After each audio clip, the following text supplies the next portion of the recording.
Interview. Yeah. And so LL did an interview and they asked him about me and about my comments about hip hop and all that. Man, I'm trying to recruit LL Cool J, man. LL, man, I need you to come to this side, bro. Cause I seen what you said in the interview. I seen what you said, brother. I could tell you got a good heart, dog. LL, I know you agree with me in terms of my thoughts on hip hop, because in the interview, he was like, well, I mean, he's not wrong, but he's not right. Ain't no such thing as he ain't wrong, but he ain't right. That's just like, he really ain't wrong, but if I say all the way that he is right, then that seems like I'm turning my back on some of the people in this industry that I got friends with. He probably agree to disagree on some of the Well, I listened to him, and he was like, well, if that brother feel that way about people, he need to make the music that he would like to hear. That's why I'm like, oh, LL, you never pressed play on a Dee-1 song before. There's a cat out here that's a gospel rapper, Christian rapper named Dee-1. And Right. he's talking a lot about the fact that guys who are out here who've achieved a certain status, you know, are still talking about the game, the street life, the stuff. Right. What would you say if you could sit with an artist like that who's like not understanding why artists who have achieved a lot are still coming with the real? Well, the first thing I would say is, you know, achievement, first of all, it's not an artist. It's not an artist's job to preach. All right? So you don't confuse artistry with the pulpit.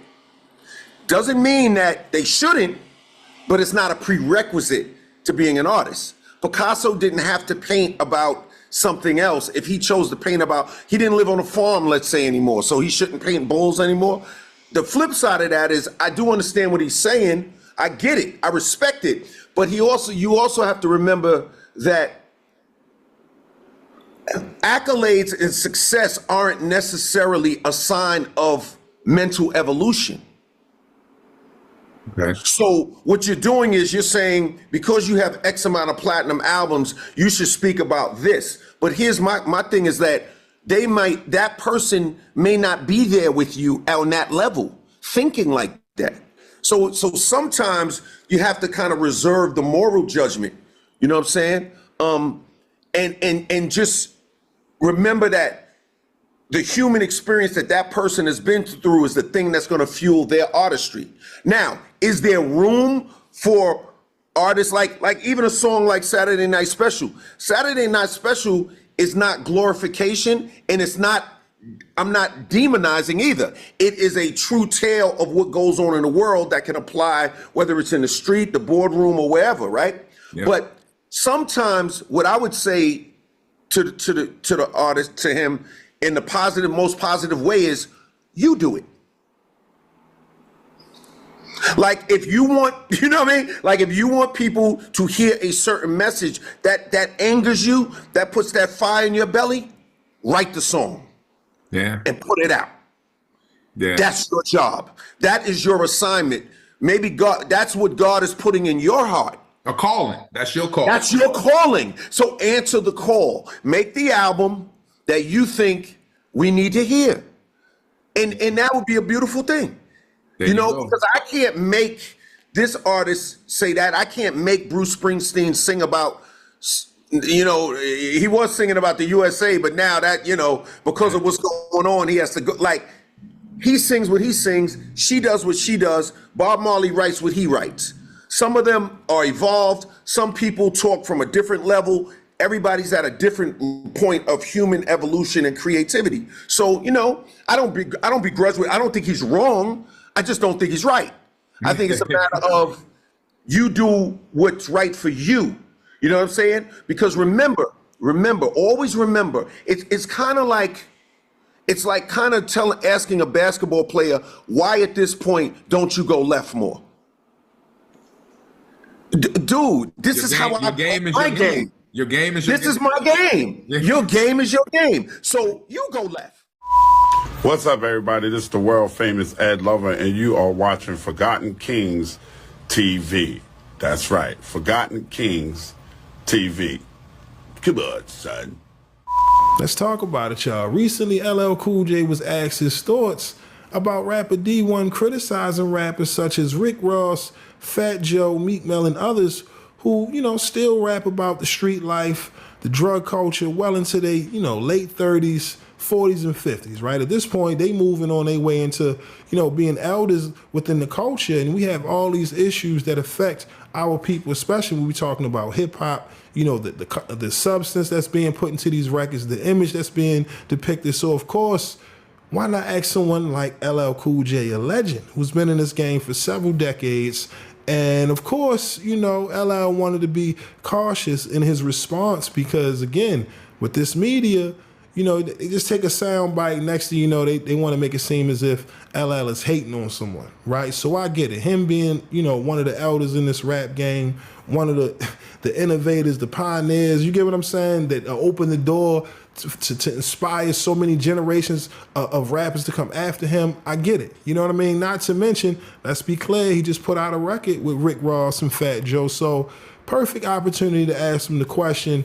And based on his response, I mean, he definitely walked the tightrope, right? Because in the end, you can't be right and wrong. You have to pick. Which one is it, right? And me personally, I think LL makes valid points when he says that artists should have the freedom to create however they see fit, right? However, hip hop is in year 51, right? I think it's time for an honest conversation. Why not? You know what I mean? Because now the way that mainstream has it, it's as if they only push the negativity, the bullshit. Anything that's about giving you knowledge of self and calling out those that's been exploiting our culture in the system, it gets pushed right under the rug, right? Dee-1, very talented rapper. I found out about him years ago, right? So again, for those who think that he's just somebody talking and don't know how to step in the booth, listen, Dee-1 is very talented. You get what I mean? And any MC who listens to his music, they'll tell you, listen, this is who he really is. This isn't no clout chasing move. Sometimes you might not agree with the approach. However, a conversation needs to be had because, again, there's so many different artists out here that contribute to the culture. But guess what? None of the blogs, no one within the media will cover that. They'll continue to cover the drill music and all of the negative imagery that we see on a constant basis over the real. And people got to understand, hip-hop was formed to rebel against the system, not to sell out. You get what I mean? Not to lead our people, down the wrong path. So to me, this is a conversation, right, that pops up every few years, but it's something that has to be acknowledged because it's real. You know what I mean? You can't sit here and act like this culture doesn't exist because it does. Whether you listen to drill or not, it does. These rappers out here talking about, it's crazy the fact that artists are willingly implicating themselves, committing crimes. You know what I'm saying? Catching bodies and then rapping about it. This is where we are in the music. And you don't want it to be generalized, as far as hip hop on the whole, but at some point a conversation has to be had. If you're an elder in the game, why not lead by example? That's the point that I think Dee-1 is trying to make because, listen, LL says, look, this may be your calling, Dee-1, make the record. Well, guess what?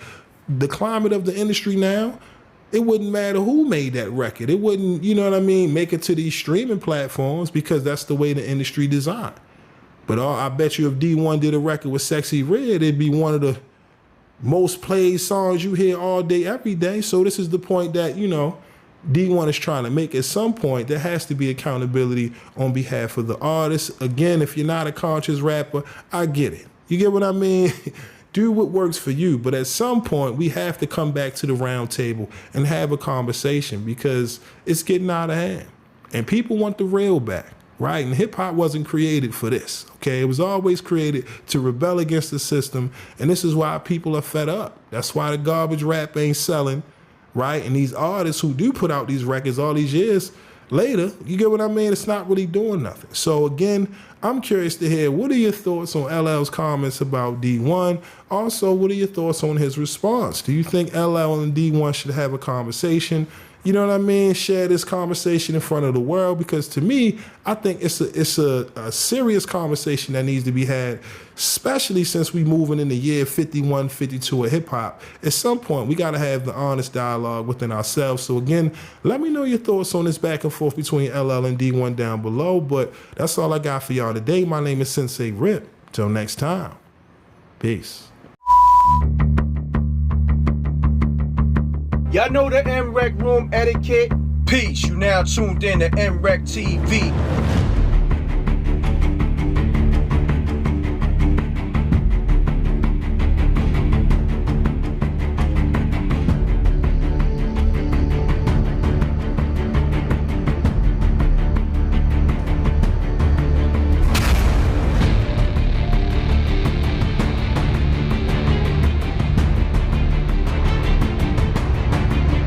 What if someone wasn't on protocol? There are consequences.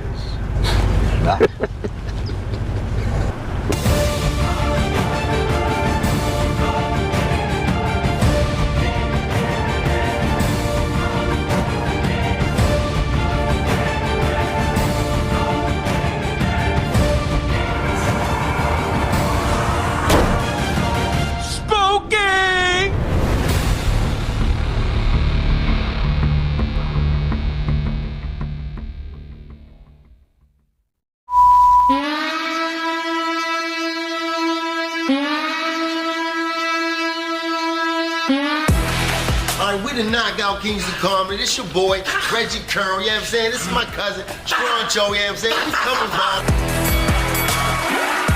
No, I know me, old you fuck with lambskin condoms. I don't even want my man to eat my because I eat meat from Aldi's. The wrong with you? Aldi's, you should eat this. We don't know what the that meat is. No! For real, I heard a nigga get in prison. That's not the part about it. The part about it is he had the audacity to ask me why I ain't helping him. I said, it ain't no point of both of us get. I step up, look him right in his eyes. He go to pat me down. Pop, pop, pop, pop, pop, pop, pop, pop, pop, pop, pop.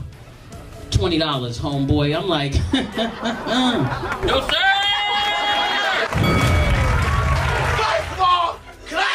Personal question. Is this microphone really necessary at this